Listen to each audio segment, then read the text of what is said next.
Kita pikir itu sebenarnya adalah pintu darurat ya yang biasa ada di tengah. Sebenarnya apaan sih itu yang copot? Balik lagi di channel Om Singlet. Channel ini ngebagiin segala cerita yang gue tahu buat lo semua. Jangan lupa buat yang pengen tahu cerita selanjutnya dari Om Singlet, di-subscribe ya. Buat yang nggak mau tahu juga di-subscribe aja, hitung-hitung bantu-bantu ya. Nah, di video kali ini gue mau ceritain tentang ya insiden lagi ya, Boeing 737. Jadi keinget sama kejadian yang pernah terjadi dulu di Indonesia juga dan di Ethiopia juga. Nah, itu di tahun 2019 ya. Nah, sekarang tuh terjadi lagi insiden yang nggak sama sih. Yang ini masih mending, masih lumayan, masih cukup oke. Itu terjadi di Alaska Airlines. Itu di penerbangan 1282 yang bawa 170-an penumpang yang terbang dari Portland ke Ontario. Nah, ini tuh terjadinya di Amerika ya, di basisnya Boeing itu sendiri. Memang kalau dilihat dari Boeing sendiri juga ya, kalau kita dengar cerita yang masa lalu terus habis itu sekarang kejadian lagi ya, mungkin kalian juga udah pada dengar beritanya ya tentang Alaska Airlines ini tuh emang bikin makin agak ngeri ya sebenarnya. Mau naik pesawat tapi yang Boeing pengennya Airbus aja, milih-milih. Cuman mau gimana lagi ya, kan kita nggak bisa milih juga. Kali ini gue mau ngebahas tentang insiden dari Boeing 737 di Alaska Airlines ini. Sebenarnya seperti apa insidennya dan sudah sejauh mana mereka itu menginvestigasinya. Dan sebenarnya apaan sih itu yang copot?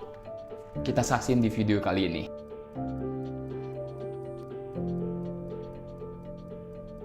Sebelum kita ngebahas fakta insiden dari Alaska Airlines ini sendiri, kita coba lihat sebentar sejarah Boeing 737 ini. Sejarah Boeing 737 ini dimulai pada tahun 1967. Nah, tahun 1960-an itu Boeing itu udah menciptakan Boeing 737 ini. Tipe ini tuh pertama kali di tahun itu dan dioperasikan ya sekitar tahun itu juga ya.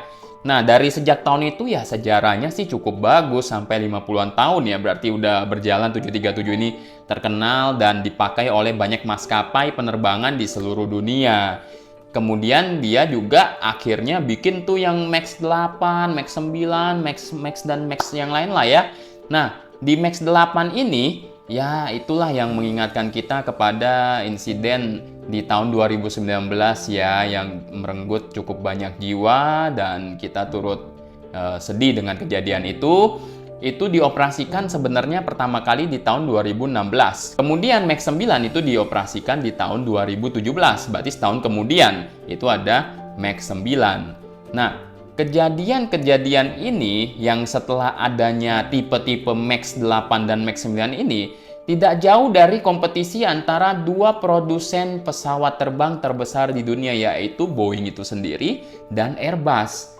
Nah, jadi Boeing ini ngeluarin tipe Max ini setelah Airbus itu ngeluarin satu tipe yang benar-benar membuat dunia penerbangan ini ya menjadi lebih efisien dan lebih bagus. Jadi produk dia tuh lebih bagus daripada Boeing. Akhirnya dia tuh maksain diri. Buat kalian yang mungkin agak lupa dengan kejadian 2019 yang menimpa Lion Air, yaitu Boeing 737 Max 8 ini, dia itu ya ada kerusakan atau malfunction dari software yang dipasang di sana.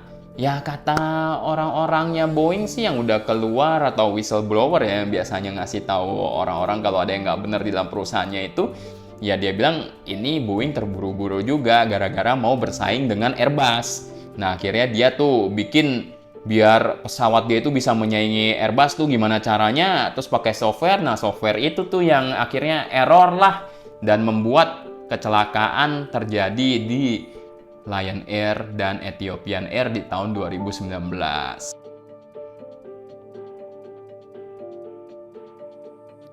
Nah, kalau lu pada udah lihat video yang dari orang-orang atau dari penumpang di dalam pesawat itu yang memvideokan tiba-tiba tuh pesawatnya sebelah kiri pintunya ngilang tuh.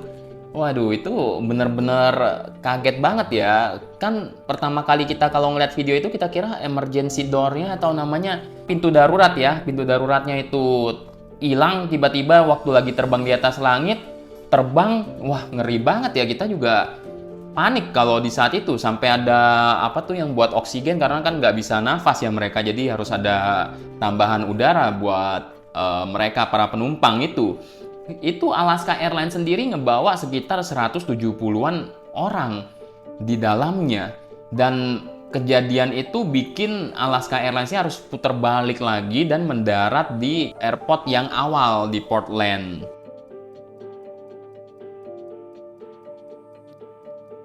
Sebenarnya kalau misalnya kita lihat di video kayak yang tadi gua bilang, kan kita pikir itu sebenarnya adalah pintu darurat ya yang biasa ada di tengah atau ada di belakang. Tapi kalau itu kan kalau di video kita ngeliat lebih di tengah ya. Jadi kita pikir itu bener-bener pintu darurat yang bisa dibuka.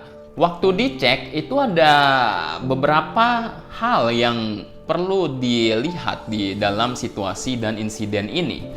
Yang pertama itu emang agak membingungkan ya, kok orang-orang itu, kalau ini yang bingung gue sendiri sih, kok orang kagak terbang keluar ya, apa mungkin memang pada pakai seat belt terus kursinya kuat akhirnya nggak terbang ya. Harusnya kan biasa kalau di film-film tuh terbang keluar ya. Tapi anyway, bukan itu yang mau dibahas. Yang mau dibahas itu ini pintu darurat kenapa bisa copot, bisa terbang. Nah, kalau dilihat dari gambar ini, itu kelihatan kalau sebenarnya ini bukan pintu darurat. Jadi ini dipakai oleh Alaska Airlines itu menjadi bukan pintu darurat. Jadi seharusnya itu kayak cuman cadangan doang. Terus dibikin, kalau lu lihat dari dalam katanya tuh ya nggak kelihatan itu pintu darurat. Itu cuman kayak ya biasa aja, jendela-jendela, kursi-kursi, dan lu nggak bakal ngira itu emang pintu darurat. Emang kagak ada tulisan pintu darurat. Jadi itu apaan? Jadi di desain awalnya itu adalah kayak pintu darurat, tapi sebenarnya lu boleh pakai, boleh pilih kalau misalnya lu jadi maskapai, kalau itu mau dipakai apa enggak. Jadi biar itu lebih hemat kan mendingan dijadiin bukan pintu darurat, karena kan udah ada pintu darurat di tengah ya. Nah, jadi kata mereka itu bukan pintu darurat, cuman dipasangin kayak ada pegangan baut-bautnya tuh. Nah, kayak di gambar ini kan kelihatan nih, itu ada kayak baut-baut yang nempel biar si pintu ini enggak keluar. Nah, jadi mereka itu boleh milih ini tidak menjadi pintu darurat. Nah, jadi pintu darurat cuma ada di tengah, di sayap itu tuh. Jadi yang terbang ini, yang copot, itu bukan pintu darurat. Jadi ini opsional, emang boleh, emang nggak masalah. Nah, yang terbang tuh itu. Cuman masalahnya kenapa dia bisa terbang? Dan untungnya katanya ada 2 orang yang kagak duduk di situ, karena kan seatnya ada 3 ya. Jadi cuma 1 orang doang yang katanya duduk di situ, nggak tahu bener apa enggak. Nah, jadi 2 orang nggak duduk di situ.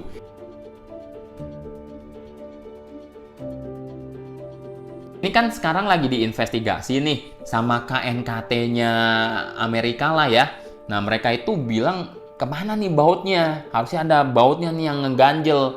Kalau emang lu mau bikin kayak gini. Ya ternyata tuh waktu ditemuin tuh pintu di bawah, nah yang nemuin pintu ini juga sebenarnya ketemu gara-gara ada orang yang ketemu iPhone tuh. iPhone yang lagi airplane mode, terus ada tulisan Alaska Airlines-nya, dia lagi ada tiketnya, nggak tahu dia gimana cara bukanya, atau kebuka, atau emang gak ada password ya. Nah itu tuh dia nemuin iPhone di deket situ.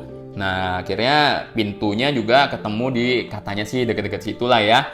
Itu setelah dicek, nggak ada bautnya juga. Kemana bautnya? Ada bautnya apa nggak ada bautnya? Mereka masih belum tahu nih. Sampai sekarang masih mereka cek. Nah ini yang sekarang mereka masih khawatir nih. Ini dari Boeing nih kenapa?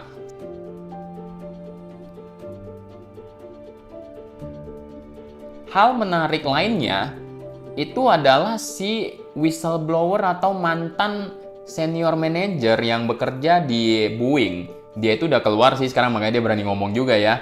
Nah itu dia bilang tuh di Boeing itu ya sering banget ada staff baru yang dilatih itu kayak cuman sebentar doang dan diperintahkan untuk produksi pesawat. Karena kan emang mereka harus kejar target ya. Jadi kalau staff baru ini cuman di training berapa bulan doang, terus dia udah produksi pesawat, kata si senior manager ini, kayak di video ini. And so we lost a lot of experience, people like a lot of industries, and you just can't replace a 20-year mechanic with, somebody who just came in and took 8 weeks of training. Itu sih katanya sih nggak mungkin bisa punya kemampuan yang bagus ya. Bayangin yang orang pengalaman 20-an tahun, mereka udah nggak pakai, terus akhirnya mereka pakai dengan orang yang baru dilatih beberapa bulan. Jadi katanya semua kecelakaan atau insiden yang terjadi di Boeing akhir-akhir ini itu ada hubungannya juga sama efisiensi dari pegawai-pegawai Boeing itu sendiri.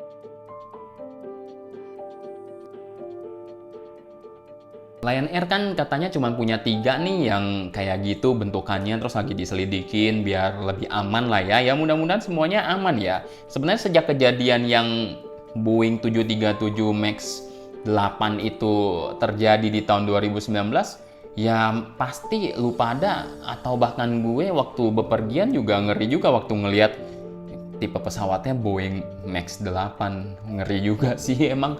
Sekarang jadinya ngeri juga kalau misalnya ngeliat yang Boeing MAX 9. Lama-lama gue kalau ngeliat Boeing, gue juga ngeri juga mau naik pesawat itu ya di mana aja. Gimana ya, kita nggak bisa milih ya. Jadi ya kita berharap semua bisa baik-baik aja, dan Boeing juga ke depannya biar produksi pesawat yang lebih baik lagi dan lebih diperhatikan lagi keselamatannya. Biar semua penumpang itu nggak usah khawatir kalau mau pakai Boeing, ya udah kayak pakai Airbus juga. Yang biasa-biasa aja orang naik ya udah taunya Lion Air, apa tuh Super Airjet, AirAsia, Garuda, atau apa gitu. Nggak usah ngeliat-ngeliat tipe pesawat, karena kan katanya pesawat itu adalah tipe transportasi teraman di dunia dibandingkan lu naik bus, naik kereta, naik mobil, karena itu lebih bahaya daripada lu naik pesawat. Jadi ya semoga insiden ini memang nggak pernah terjadi lagi di kemudian hari, hanya untuk mengejar kompetitornya doang gitu. Itu aja video dari Om Singlet kali ini. Nantikan video Om Singlet selanjutnya.